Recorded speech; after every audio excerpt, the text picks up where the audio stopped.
Alright, so many people have been tagging me on this video and I want you to watch it for yourself for a few seconds. Does God pray to God? Does God pray to God? Does God pray to God? Yeah, does God pray to God? How can God? Doesn't make sense. You're right. So here, Jesus went a little further and fell on his face and prayed, saying, "Oh my Father, if it is possible, let this cup You're pass reading from me." Matthew. Yeah, I am Just Matthew. before he died. Okay. Before he got on the cross. and Okay.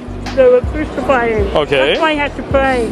So, but he was So not. when you- So wait, so if he was God on earth, how can God pray to God? You see, in this video and in many others, there's a fundamental error, which is the error of the wrong premise. And it goes thus: if your premise is wrong, your conclusion will be wrong. So the logic of this argument, the premise of this argument goes thus: God cannot pray, Jesus prayed, therefore Jesus is not God. But is it true though?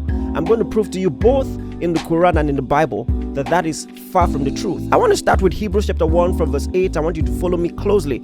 In verse 8 it says, "But to the Son he says, God says, your throne, O God, is forever and ever. The scepter of righteousness is the scepter of your kingdom." So listen, we see God praying to Jesus. What does it mean to pray? It means to communicate with God. And by Jesus being called God, it means that God was communicating with God, which is the Trinity argument of the Christian faith.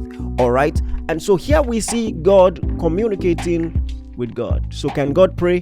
Emphatically so. And in the Quran, in three texts, chapter 2 verse 157, 33 verse 56, 33 verse 43, it tells you that Allah prays. And you know, in the English translation it may use some other word besides pray, but the Arabic actually says salat or salawat, which is actually to pray. I'll read the last one, 33 verse 43. It says, "Here it is Allah who prays for you, and to the angels too, to bring you forth out of darkness into light, for he is merciful to the believers." So the Christian faith simply says this, that God is one God in three persons, co-equal and co-eternal, and God sent his Son into the world. And just because he's in the world doesn't mean he loses his ability to communicate, which is what we call prayer.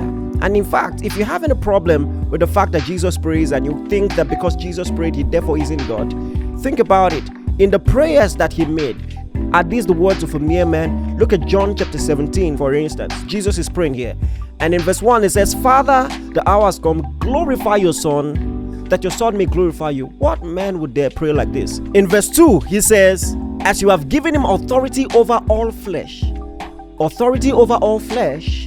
Even in the Quran, only God has authority over all flesh. And not just that, that he should give eternal life to as many as you have given to him. So he has the right to give eternal life to everyone who believes in him. Only God can do this. Jesus is God and Jesus prays to God. Both are true. I hope that blessed you. Share with someone.